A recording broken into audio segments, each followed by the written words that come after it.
পশ্চিমবংগ বিধানসভাত সৰ্বসন্মতিক্ৰমে গৃহীত হ'ল অপৰাজিতা বিধেয়ক। ধৰ্ষণ আৰু আন যৌন অপৰাধৰ বিৰুদ্ধে কঠোৰতম শাস্তিৰ ব্যৱস্থাৰে বিধানসভাত উত্থাপন কৰা হৈছিল এই বিধেয়ক। এনে জঘন্যতম অপৰাধৰ বিৰুদ্ধে থকা কেন্দ্ৰীয় আইনৰ সংশোধনী ঘটাই এই নতুন আইন প্ৰণয়নৰ পদক্ষেপ গ্ৰহণ কৰা হৈছে। পশ্চিমবংগ দেশৰ প্ৰথমখন ৰাজ্য হিচাপে বিবেচিত হৈছে। কলকাতাৰ আৰ.জি. কৰ হাস্পতালত এগৰাকী চিকিৎসকৰ ধৰ্ষণ আৰু হত্যাৰ ঘটনাক লৈ দেশজুৰি প্ৰতিক্ৰিয়া অব্যাহত থকাৰ সময়তে মুখ্যমন্ত্ৰী মমতা বেনাৰ্জীয়ে এই বিধেয়ক উত্থাপন কৰে। মুখ্যমন্ত্ৰী মমতা এই বিধেয়কখনক ঐতিহাসিক আখ্যা দিয়াৰ লগতে ইয়াক আৰ.জি. কৰৰ ৩১ বছৰীয়া চিকিৎসকগৰাকীৰ নামত উৎসৰ্গা কৰে।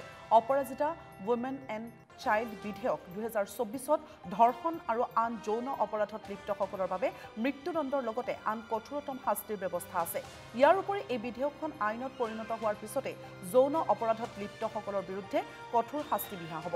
অপৰাধীৰ মৃত্যুদণ্ডৰ লগতে পক্সো আইন অধিক কঠোৰ কৰি তোলাৰো ব্যৱস্থা আছে এই বিধেয়কত। ইয়াৰ অধীনত গঠন কৰা হ'ব অপৰাজিতা টাস্ক ফ'ৰ্চ নামেৰে এটা বিশেষ গোট।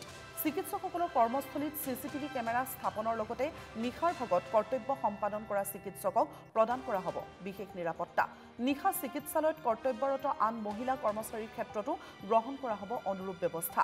ৰাত্ৰি সাথী ৰূপে বিশেষ ব্যৱস্থাৰ অধীনত মহিলা কৰ্মচাৰীসকলৰ কৰ্তব্যৰ সময় 12 ঘণ্টীয়া কৰা হ'ব যদিও প্ৰয়োজন সাপেক্ষে এই সময়সীমা বৃদ্ধি কৰা হ'ব। বিধেয়কখন সম্পৰ্কত মুখ্যমন্ত্ৰী মমতাই কয় যে বিধেয়কখন ইয়াৰ পিছতে ৰাজ্যপাললৈ প্ৰেৰণ কৰা হ'ব আৰু পৰৱৰ্তী পৰ্যায়ত ইয়াক ৰাষ্ট্ৰপতিৰ অনুমোদনৰ বাবে প্ৰেৰণ কৰা হ'ব। পশ্চিমবংগৰ লগতে নাৰীৰ বিৰুদ্ধে অপৰাধ সংঘটিত হৈ অহা উত্তৰ প্ৰদেশ, গুজৰাট আৰু আন একাংশ ৰাজ্যতো মহিলাসকলৰ সুৰক্ষাৰ বাবে এনে সুকীয়া আইনী ব্যৱস্থা গ্ৰহণৰ পোষকতা কৰে মুখ্যমন্ত্ৰী মমতাই।